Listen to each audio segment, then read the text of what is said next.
Imagine a fighter jet being shot down in a remote area. One pilot rescued quickly, but another left alone, hiding in the mountains for nearly 2 days. At the same time, rising tension between the United States and Iran is pushing the situation closer to a possible conflict. What is really happening right now? Recently, US F-15E fighter jet was shot down over a remote region in Iran. The incident immediately raised serious concerns, as 2 American airmen were on board during the crash. Rescue teams quickly acted, and the first pilot was found and brought to safety on the same day. However, the second airman was not as lucky. He remained missing, and for nearly 2 days, there was no confirmed information. This created a high-pressure situation for the US military, as time was critical. Finally, on Sunday morning, the second airman was successfully rescued. According to reports, he was hiding in a mountainous area,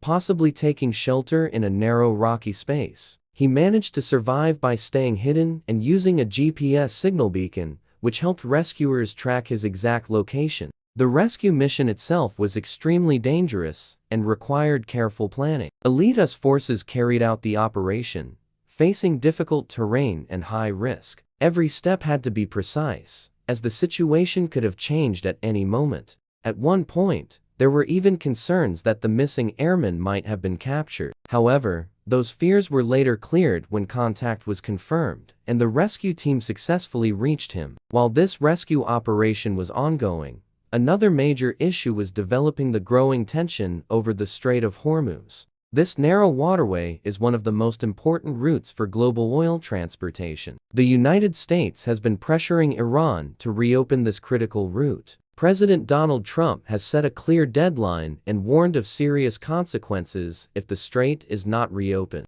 His strong statements have drawn attention worldwide. Some leaders have criticized the approach, fearing it lacks a long-term plan. At the same time, efforts are being made to reduce tension. Mediators have proposed a 45-day ceasefire. This proposal also includes reopening the Strait of Hormuz to stabilize the situation. However, it is still uncertain whether both sides will accept this proposal. Negotiations are reportedly ongoing. This creates a complex situation. There is diplomatic effort on one hand and increasing military pressure on the other. The recent rescue shows the capability of the US military, but it also highlights how serious the situation has become. Now, all eyes are on the next move. Trump's upcoming statement is expected to provide more clarity. Will this move toward peace through negotiation, or will tensions continue to rise? Only time will tell.